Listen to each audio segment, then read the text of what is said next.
The first thing Graham noticed was the silence. Not the normal, peaceful kind. The kind that felt like the world was holding its breath, waiting for something to happen. The fluorescent lights above hummed unevenly, flickering just enough to make the shadows seem like they were moving on their own. The whole station had a smell, too. Stale air mixed with the sharp bite of metal and something else. Something faintly rotten, like old water trapped deep in the tunnels. He hadn't expected the underground station to feel this cold. His jacket did little against the unnatural chill, the kind that sank into your bones and stayed there. There was no one else around, just the fading echoes of a train that had left minutes ago, leaving the platform empty, except for him. It was eerily still, too still. His shift had just started, and already something felt off. Graham turned as footsteps approached, slow and heavy. An older man emerged from the dimly lit corridor, a gaunt figure with tired eyes and a cigarette dangling from his lips. His uniform looked like it hadn't been properly washed in years, stained with what might have been coffee, or something darker. "You the new guy?" the man muttered, voice rough, like he'd been smoking since birth. He eyed Graham for a long moment before nodding to himself. "Damn shame," Graham frowned. "What?" The man didn't answer. Instead, he exhaled a long stream of smoke and gestured for Graham to follow. He led him into a small, dimly lit office tucked away in the corner of the station. The room smelled even worse than the platform. Old paper, burnt coffee, and something musty. The overhead light flickered, buzzing like a dying insect. The old man sat down with a groan, his gaze sharp despite the exhaustion in his face. He didn't introduce himself, didn't ask Graham's name. Instead, he reached into his jacket, pulled out a crumpled piece of paper, and slapped it onto the desk. "Read." Graham hesitated, then picked it up. The paper was worn, like it had been folded and unfolded 1,000 times. His eyes skimmed the words. "Rules for the night shift. Rule number 1. Never acknowledge the passenger in the red coat on the 2:13 a.m. train. Rule number 2. If you hear whispering from the tunnels, leave immediately. Rule number 3. Do not speak to the janitor after 3 a.m. He is not human. Rule number 4. If a man with no face asks for the exit, do not answer. Walk away. Rule number 5. You must never, under any circumstances, look at your reflection after 4:15 a.m. Graham frowned. "What is this?" The old man, Wallace Trask, according to the name tag pinned to his uniform, leaned forward. His expression was unreadable, but there was something unsettling in his eyes. Something close to fear. "Your only chance at making it till morning." Graham let out a nervous chuckle. "This is a joke, right? Some hazing thing for the new guy?" Wallace didn't laugh. He didn't even blink. "I mean it." His voice was low, grave. "People who break the rules disappear, or worse." "Disappear?" Graham echoed, shifting uncomfortably. Wallace took another drag of his cigarette, the ember flaring in the dim room. "Ever wonder why they keep hiring new night shift workers? Why you got this job so easily?" Graham's stomach twisted. Wallace checked his watch. The movement was sudden, sharp. The way his face tightened made something crawl up Graham's spine. "It's almost time." Graham blinked. "Time for what?" Wallace didn't answer. Instead, he stood up, grabbed his coat, and muttered, "I'm leaving. Good luck, kid." And then he was gone. Graham sat there for a long moment, the list of rules still clenched in his hand. His fingers were cold. A distant sound rumbled through the station. He glanced at the clock. 2:12 a.m. The ground trembled slightly. A gust of wind swept through the station, except the next train wasn't scheduled to arrive for another hour. The rumbling grew louder. A train was coming. Graham walked out onto the platform, his pulse quickening. The air felt different. Thick, heavy, wrong, like something was pressing down on the world, warping it just slightly out of place. The train pulled in too fast, the wheels screeching against the tracks. The brakes hissed. The doors slid open, and she stepped out. A woman in a red coat. Her movements were smooth, too smooth, like she was gliding instead of walking.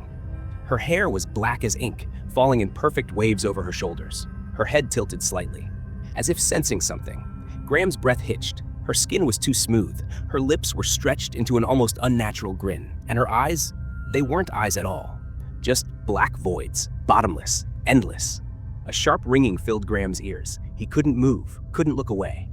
Then, the lights flickered, and when they came back on, she was closer, much closer. She hadn't moved. But now she was standing only a few feet away.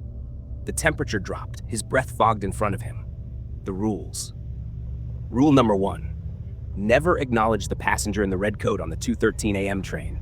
His hands trembled. She took another step. Graham's heart pounded against his ribs. He forced himself to turn away, to look down at the floor, to pretend she wasn't there. He couldn't see her anymore, but he felt her, standing too close, watching him. The train doors remained open. And then, a whisper, not from her. From the tunnels, the sound slithered into his ears, a distant, wet voice. "He sees you." His stomach twisted. The whisper wasn't coming from a single voice. It was coming from dozens, hundreds, all speaking at once. "He sees you. He sees you. He sees you." Graham's body locked up. The air was suffocating. The woman in red was still standing there, still smiling. Then, ever so softly, she leaned in. Her lips barely parted, and she whispered his name. "Graham." Graham's breath catches in his throat. His body tenses, every nerve screaming at him to run, but his legs feel cemented to the cold, tiled floor. The woman in the red coat does not move. She simply exists in front of him, too still, too silent, her unnatural grin never faltering. The empty voids where her eyes should be seem to drink in the dim light around them. Then she tilts her head, just slightly, just enough for Graham to feel his stomach drop. He tears his gaze away, heart hammering as he stares at Wallace instead. The old man's face is ashen, his lips pressed into a tight, bloodless line. "Did she see you?" Wallace's voice is barely above a whisper, but there is something frantic underneath it, a pleading, desperate kind of fear. Graham swallows hard. "I." Before he can finish, the woman begins to walk. Not toward them, not toward the exit, just away. Toward another train that has pulled into the station, its arrival silent, unannounced. She moves with an eerie grace, her steps too smooth, as if she isn't walking so much as gliding. As she boards the train, Graham hears it. A hum, soft at first. A tune he doesn't recognize, yet it burrows into his mind like he's heard it 1,000 times before. Then the train doors close. The hum lingers. Too long. Even after the train disappears into the tunnel, even after the station falls into absolute unnatural silence. Graham feels it before he hears it. The pressure in the air changes like a static charge creeping along his skin. A low, distant sound slithers through the empty tunnels. It's barely audible at first, just the faintest whisper threading through the stale underground air. Then it grows louder. The whispering is constant, but it isn't coming from one voice. It's coming from dozens, hundreds. A chorus of murmurs slithering from the pitch-black tunnels, speaking in a language Graham doesn't understand. Until, suddenly, he does. "Graham, come here." His stomach clenches. It knows his name. His legs move before his mind can stop them. He takes a slow step forward, eyes locked on the tunnel's gaping mouth.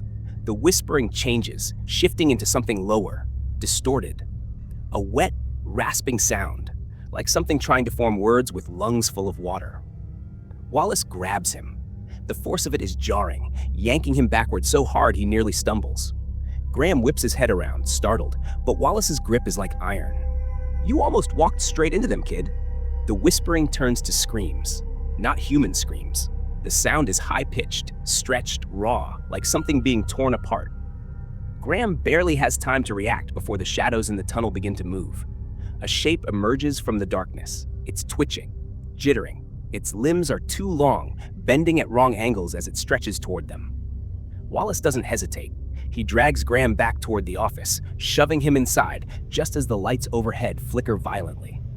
The screams cut off. The moment the lights stabilize, the tunnel is empty. Nothing moves, no whispers, no figures, but the air still feels wrong. Wallace exhales sharply, raking a hand through his thinning hair. "They were waiting for you." His voice is hoarse, like he's just swallowed glass. Graham can barely catch his breath. His heart is still slamming against his ribs, his skin crawling with the leftover sensation of being watched. What the hell was that? Wallace doesn't answer immediately. Instead, he moves to the old desk in the corner, pulls open a drawer, and retrieves a small silver flask. He takes a long swig before offering it to Graham. Graham shakes his head. His hands are still trembling. Wallace exhales, rubbing his eyes. When he finally speaks, his voice is flat. "Rule number 2, kid. If you hear whispering from the tunnels, leave immediately." Graham swallows hard. His mouth feels dry. You knew that was going to happen. Wallace meets his gaze, and for the first time, Graham notices how exhausted the man looks. Deep lines etch his face. shadows sitting heavy under his eyes. The kind of exhaustion that doesn't come from lack of sleep, but from years of surviving. "I've been working here for a long time," Wallace says finally. "Long enough to know that those things in the dark, they don't make mistakes. They don't call out names unless they mean it." Graham feels his stomach twist. "But I..." A loud thump echoes through the station. Graham jolts. Wallace's expression hardens. He shoves the flask back into the drawer and grabs a heavy flashlight from the desk. "Stay here." His voice is low, commanding. Graham hesitates. "What was that?" Wallace doesn't answer. Instead, he steps toward the door, opening it just enough to peer into the station beyond. His body goes rigid. Then he slams the door shut, locks it, turns to Graham, his face several shades paler than before. It's him. Graham's pulse stutters. Wallace backs away from the door. His voice drops to a whisper. "Don't say anything. Don't move." A slow, deliberate knock sounds against the metal door. Graham stops breathing. Another knock, then another.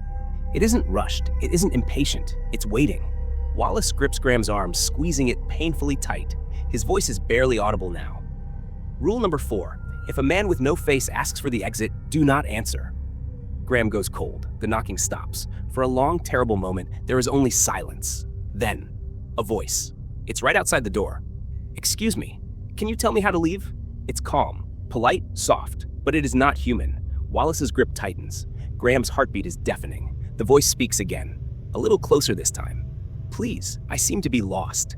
A shadow passes beneath the doorframe, and then it presses against the door. A slow, deliberate breath rasps against the metal. The sound of something exhaling. Then a whisper. "I know you're in there." Graham squeezes his eyes shut. The lights above them flicker. Wallace does not move, neither does Graham. For a long, terrible stretch of time, the thing outside the door just stands there. Then, the shadow shifts, a scraping sound, footsteps, and finally, silence. The silence stretches long enough to feel suffocating, wrapping around Graham like something tangible, something heavy pressing against his chest. His breathing is too loud in the small office, his heartbeat pounding in his ears. Wallace hasn't moved. He's still gripping Graham's arm, his eyes locked on the door, waiting, listening. Then finally, the footsteps fade. Graham doesn't dare speak. Not yet. Not until he's sure the thing outside is truly gone. The air still feels charged, like the station itself is holding its breath, waiting for him to slip up. Wallace exhales first, quiet, measured. His grip on Graham's arm loosens, but his eyes remain fixed on the door. "Don't ever answer them," Wallace mutters, voice raw. "Not even once." Graham swallows hard, nodding, even though his legs feel like they might give out at any moment. The weight of exhaustion creeps in, but sleep isn't an option. Not here. Not when the rules keep tightening around him like invisible hands. Time moves strangely in the station. Maybe it's the flickering fluorescence overhead, or the way the air never really changes, stale and stagnant no matter how much time passes. But when Graham glances at the clock above the door, his stomach twists. 3 a.m. And that's when he hears it. A slow, deliberate scrape. The sound of something dragging against the tile floor, moving at an unhurried, steady rhythm. Scrape. Pause. Scrape. Pause. Graham's body goes rigid. Wallace hears it too. He doesn't say a word, but the way his expression darkens tells Graham everything he needs to know. The sound grows closer. Graham turns his head, just enough to see through the small, dirt-smudged window in the office door. His breath catches in his throat. Desmond Vale is mopping the floor. At first glance, it seems normal, just the janitor making his rounds. But the longer Graham stares, the more he realizes that something is wrong. Desmond moves too smoothly, not in a graceful way, more like a machine imitating a person, every movement too precise, too controlled. His feet don't make a sound against the tile, despite the echoing stillness of the station. And his shadow. Graham feels a shiver crawl up his spine. Desmond's shadow stretches out along the floor, but it doesn't match his body. It bends in the wrong direction, spilling out toward the tracks, instead of following the light's natural path. A deep, crawling unease settles in Graham's stomach. Rule number 3. Do not speak to the janitor after 3 a.m. Desmond stops mopping. Graham freezes. For a long moment, the janitor simply stands there, back still turned, the mop hovering just above the floor. Then, impossibly slowly, his head begins to turn. Not his body, just his head. It moves too far, past the point of natural movement, past the limits of what a human neck should allow. The tendons don't stretch. There's no resistance, no struggle, just the slow, deliberate twist of his skull rotating inch by inch, until he is staring directly at Graham through the window. "Do you need help?" Graham's stomach clenches. Desmond's lips barely move, but the voice that comes out does not belong to one person.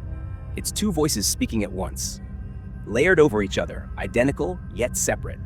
One slightly deeper, one higher, but perfectly synchronized. Graham takes a step back. Desmond's head tilts, his jaw unhinging slightly. A shuddering, unnatural click echoes through the empty station. "Do you need help?" The exact same tone, the exact same rhythm. Graham doesn't answer. His fingers clench into fists at his sides. His pulse pounds against his skull. Desmond smiles, but it's wrong. His lips stretch too far, revealing teeth that are all the same size, perfectly uniform, like they were carved from porcelain. The lights above flicker. For a fraction of a second, the room is plunged into darkness. When the lights return, Desmond is closer. He's no longer at the far end of the station. He's standing just outside the office door. The mop is still in his hand, but the water in the bucket beside him is no longer clear. It's black, thick, oily, and something inside it is moving. Graham's breath catches. Desmond raises a hand and presses it against the glass. "Do you need help?" His voice doesn't change. His expression doesn't change, but something behind his face does. For a split second, just a fraction of a moment, Graham sees movement under Desmond's skin, like something shifting, crawling. He lunges for the door. Wallace is already moving, already dragging Graham backward as the janitor's hand presses harder against the glass. His fingers are too long now. The tips pressing against the window pane aren't fingertips anymore. They are ridges of bone jutting out from where nails should be. Graham slams the lock into place just as the first knock comes. Knock, knock, knock. Slow, deliberate, rhythmic. Desmond doesn't speak this time. He just stands there, his hand still pressed against the glass, his too wide smile still stretched across his face. Wallace grips Graham's wrist, pulling him away from the door. "Don't look at him. Don't answer." Graham nods stiffly, forcing himself to keep his gaze down, to focus on the dirty linoleum floor beneath his feet. The knocking continues. It doesn't get louder. It doesn't get impatient. It simply persists. Wallace's grip tightens. He'll leave, but Graham isn't sure he believes that. Seconds stretch into minutes. The knocking never stops. Then finally, silence. Graham risks a glance. Desmond is gone, but his mop is still there, standing upright in the middle of the station, and the bucket of black, shifting liquid remains. A cold, sinking feeling settles in Graham's stomach, because even though Desmond is no longer in sight, something is still watching him. Graham can feel it. The weight of an unseen gaze pressing against his skin, crawling down his spine like a whisper from something standing just behind him. He doesn't turn. He doesn't move.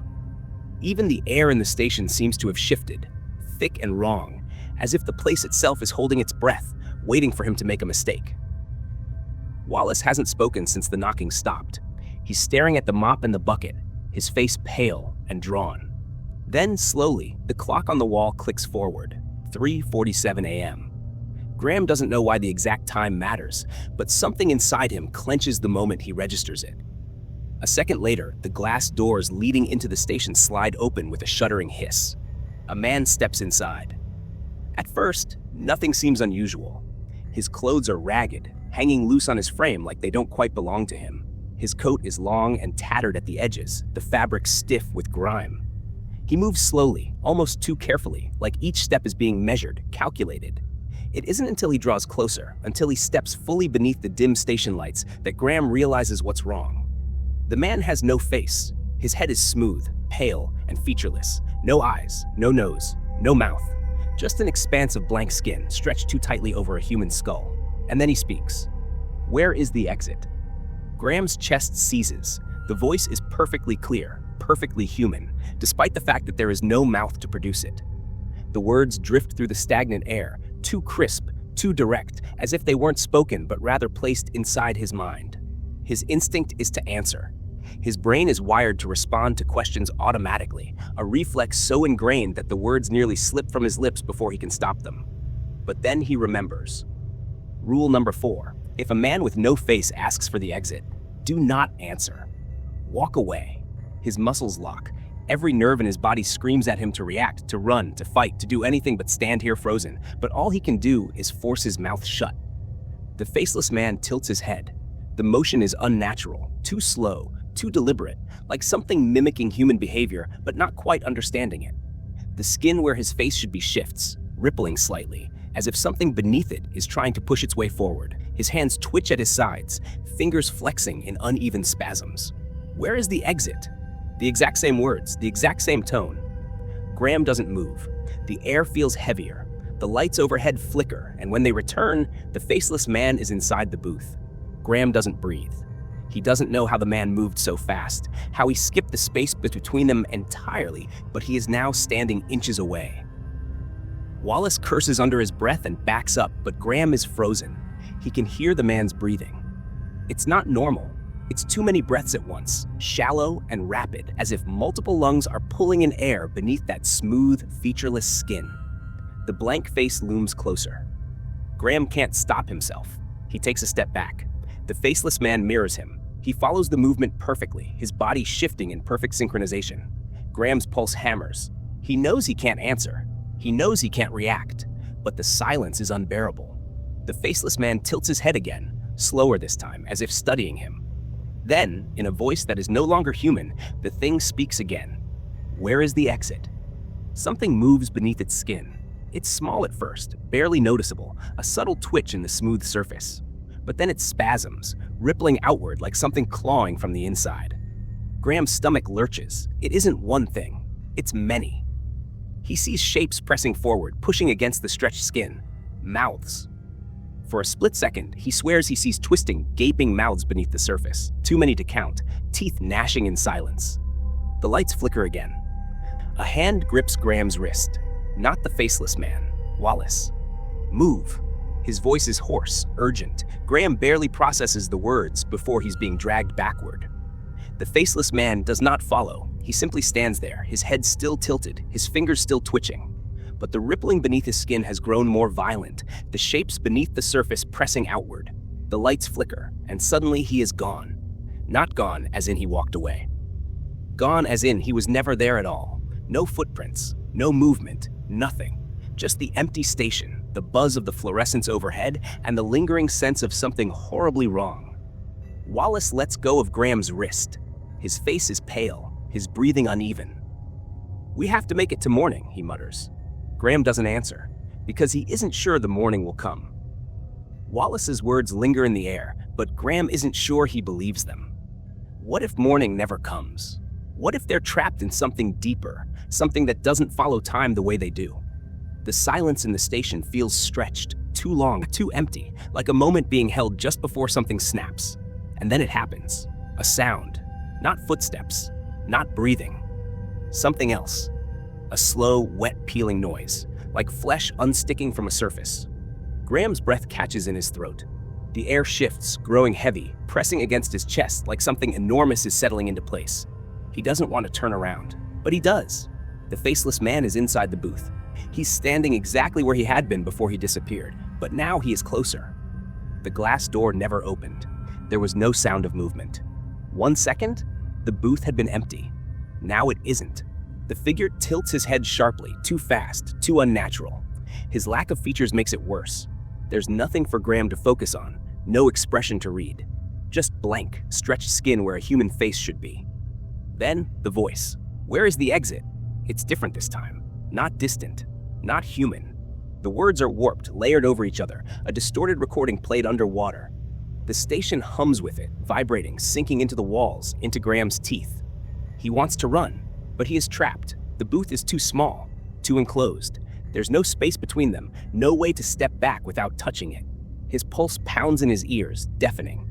The lights flicker, the sound shifts. A deep, low vibration grows in the air, rattling in his ribs, crawling through the marrow of his bones. It isn't coming from the figure, it's coming from the station itself. And then, the lights stabilize. The faceless man is closer. The space between them is wrong. Graham's brain refuses to process how fast he moved, how he covered the distance in an instant without stepping forward. The air grows colder. His breath fogs up in front of him. The faceless man's hand twitches. His head tilts further, and then his voice is right against Graham's ear. Where is the exit? The words don't come from his blank face. They come from everywhere.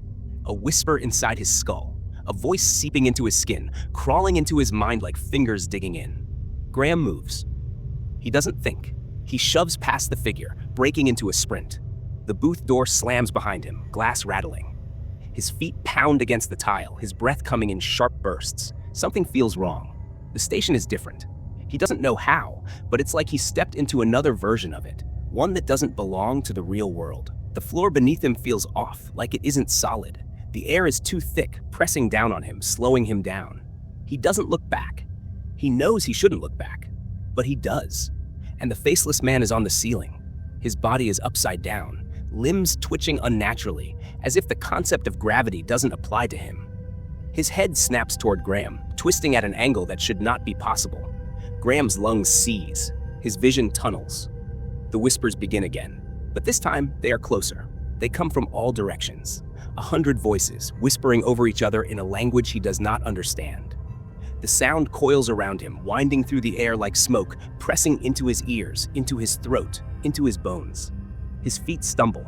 His knees nearly give out. The lights flicker. And the world shifts. The station warps around him. The walls stretch, the ceiling bends as if breathing. The floor is no longer a floor, but something else, something shifting beneath his weight. And then the lights go out. Total darkness. Not normal darkness. A void. A complete absence of light, color, existence itself. And in that silence, in that nothingness, the faceless man speaks again. But this time, it's not a question. It's a command. And Graham feels his body responding before his mind can stop it. His legs move. His mouth opens against his will, and he begins to speak.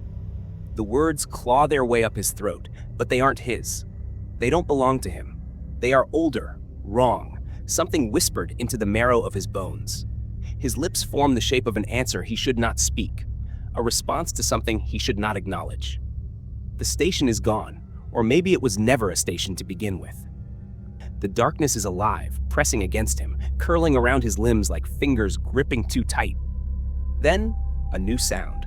The whispers don't stop, but they change. They sink, curling low beneath the station's hum, weaving into something deeper. A scrape. Graham's knees threaten to buckle as the ground beneath him feels wrong. It isn't solid. It isn't still. It shifts, subtle, but definitely moving. The realization hits him like a weight in his chest. Something is beneath the station. His breathing quickens. The air is thick, suffocating, like he's inhaling rot, damp earth, something ancient left too long in the dark. His throat burns. His lungs feel coated in something wet. His hands tremble as he takes a step back, but the floor moves with him. Another scrape. Not from above, not from the booth, from below. A slow, dragging noise, not random, rhythmic, purposeful, something sharp pulling across concrete. His stomach churns. He drops to his knees, pressing his ear against the cold tile before he can stop himself. He shouldn't. He knows he shouldn't, but he has to hear it. The sound is clearer now. Fingernails. Something with fingernails is scratching from beneath. A sudden, deep pressure pushes against the floor beneath him, like something pressing up from underneath, something trying to get through. The tile bulges, just slightly, but enough. Then a voice, not from the faceless man, not from the whispers. This one is new. It comes from beneath. A raspy, ancient breath curls through the cracks in the floor, slithering up, wrapping around his skull like a vice. Cassius Wren watches you. His body seizes, his pulse slams against his ribs. The name? He doesn't know it, but it knows him. The whispers stop. The scraping stops. The station is dead silent. Graham's breath comes in sharp, jagged bursts as he stares at the bulging tile. The air is thick with anticipation. Then, movement. The tile cracks. A slow hairline fracture splits across the floor. Then another. Then a hand. Pale, skeletal, too long. It bursts through the tile, fingers clawing out like a spider crawling from its web. The fingernails, blackened, jagged, twitching, dig into the ground, pulling at the edges of the broken floor. Graham stumbles backward, panic overtaking every inch of his body. He wants to run, but his legs don't work. More fractures split open. Another hand emerges. The fingers twitch. Then they grip the floor. Something is climbing out. The air plummets in temperature.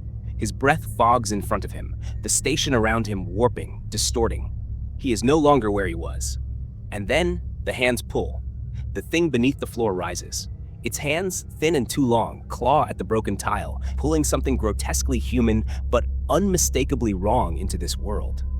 Graham doesn't wait to see the rest. He runs. His feet slam against the platform, but the station is no longer the station. He knows this place, but somehow it does not know him anymore. The air is thicker now, pressing against his skin like something alive, watching, waiting. The walls, they are breathing. The tiled floors pulse beneath him, subtle but unmistakable. Like something lurking beneath the surface, shifting, waking up. The overhead signs, they have changed.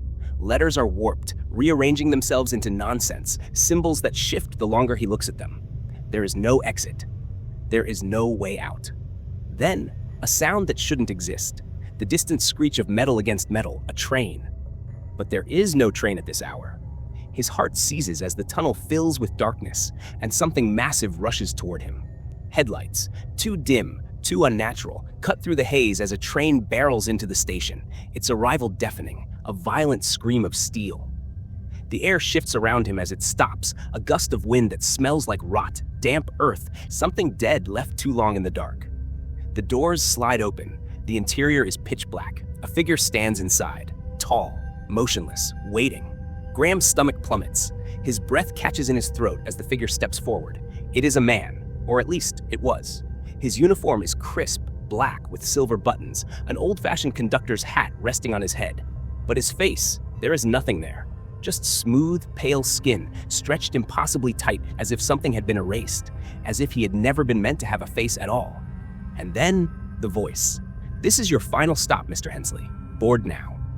A cold weight slams into Graham's chest. He did not tell this thing his name. He does not move. He cannot. His body locks in place. His muscles seize, every instinct screaming at him to run, to flee, to fight. But he is frozen, standing before the faceless conductor as the train hums with something unnatural, something hungry. He shakes his head. No. The conductor tilts his head, a sharp, unnatural movement, like a puppet yanked by invisible strings. And then, he steps out of the train. Graham stumbles backward. The man's movements are wrong. He flickers, not like a person, not like anything that should exist. 1 second, he is stepping forward. The next, he is closer, his body shifting in and out of reality, a skipping frame in a corrupted video. The train doors remain open, waiting. The whispers return. Graham's breath shudders. They curl around him, brushing against his skin like invisible fingers, urging him forward, calling him inside, but something stops him. A reflection. He sees it in the train's windows, himself, standing inside the train. But he is still outside. 2 versions of him, 2 Grahams.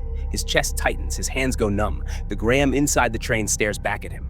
And then, it smiles. Graham stumbles back, his breath locking in his throat. The thing inside the train is still smiling. Wide, unnatural, too human and not human at all. His own face twisted in a way that doesn't belong to him. Then, its lips move. No sound, no voice, but he sees it forming words, slow and deliberate. A whisper without sound, a message just for him. It raises a hand, still grinning. And then it knocks against the glass. The sound doesn't come from the window. It comes from everywhere. All around the station, the knocking echoes, multiplying, growing louder. Behind him, above him, beneath him, 1,000 fists hammering against unseen walls.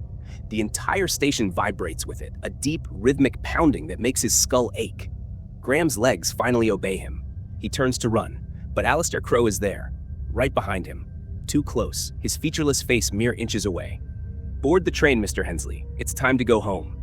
Graham flinches, shaking his head violently. No, no, no. He won't step onto that thing. He won't go near it. He needs to wake up. He needs to get out. But Alistair tilts his head. A sharp mechanical movement, like something malfunctioning. Then, a crack. His head twists sideways, bones snapping like dry twigs. Graham chokes on his own breath, stumbling backward. Then, movement. He feels it before he sees it. The reflection of himself inside the train begins to move. But Graham isn't moving.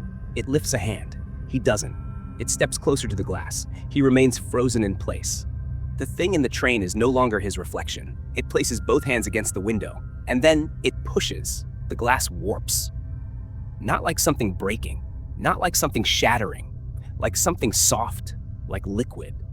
The surface bends outward as the reflection presses against it, stretching like plastic wrap. like a membrane struggling to hold something back. And then, a bulge, a shape forming through the window, a face. His face. Graham jerks away, shaking his head frantically. This isn't happening. This isn't real. The exits. He needs to find the exits, but they are gone. There is only the train. He spins wildly, searching for something, anything, but the station is no longer a station. The walls are shifting, melting like wax, warping into tunnels that lead nowhere. He turns back just as the glass bursts open, not like something breaking, like something giving in. And the thing that was once his reflection steps out. It moves with a fluid grace that isn't his. It is wearing his face, but it isn't him. The thing smiles again, wider this time. Too wide.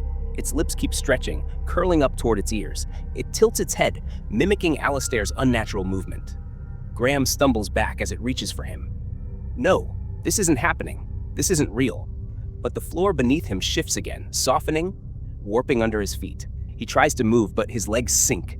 The tiles aren't tiles anymore. They're flesh. The floor is swallowing him, soft, wet, pulsing. Graham thrashes, clawing at the tiles that aren't tiles anymore, but they stretch and give like raw muscle, pulling him deeper. The station walls ripple like something alive, the air thick with a scent sour and damp, like rot. And then his reflection speaks. You should have followed the rules. The voice is his own, but wrong. Distant and layered, like a chorus of versions of himself speaking at once. It steps fully onto the platform now, detached from the glass, no longer just a reflection, but something else entirely. Graham can't breathe. His chest tightens, his mind unraveling. He had followed the rules. He had... But no. He remembers now. He had looked at his reflection, after 4:15 a.m., and that had been the final rule. His doppelganger tilts its head, watching him struggle, that same grin carved across its face. That was the last one, wasn't it? The station shudders. A deep, groaning exhale rolls through the walls, the tunnels, the ground beneath him. The whispering rises, urgent now, frantic, consuming everything. The train doors remain open, waiting, calling. Graham tries to move, tries to scream, but his body won't obey. It's melting, pulling apart, unraveling like thread. His fingers blur, stretch, fade. His legs aren't legs anymore, just shape and shadow dissolving into the pulsing flesh of the station. The last thing he sees? His reflection, stepping forward, taking his place. And then, the station is empty again, silent. The air is still, as if nothing had ever happened. The walls no longer ripple. The floor is solid beneath the dim flickering lights. The train is gone. The thing wearing Graham's face is gone. But the station remains. The faintest echo of whispers lingers in the tunnels, too soft to be fully heard, but they are there. They are always there. Footsteps break the silence, steady and unbothered, descending the stairwell. A new night shift worker arrives, a young man no older than 20, pulling his coat tighter around himself. He yawns, rubbing sleep from his eyes, his footsteps uneven, as if he's still shaking off the remnants of a dream. Wallace Trask is waiting for him at the ticket counter, just as he always is. His face is the same as it's been for years, tired, indifferent, eyes sunken deep into his skull. He doesn't look up at first, scribbling something onto a clipboard, his pen scratching too loudly against the paper. The worker clears his throat. Hey, I'm supposed to start tonight?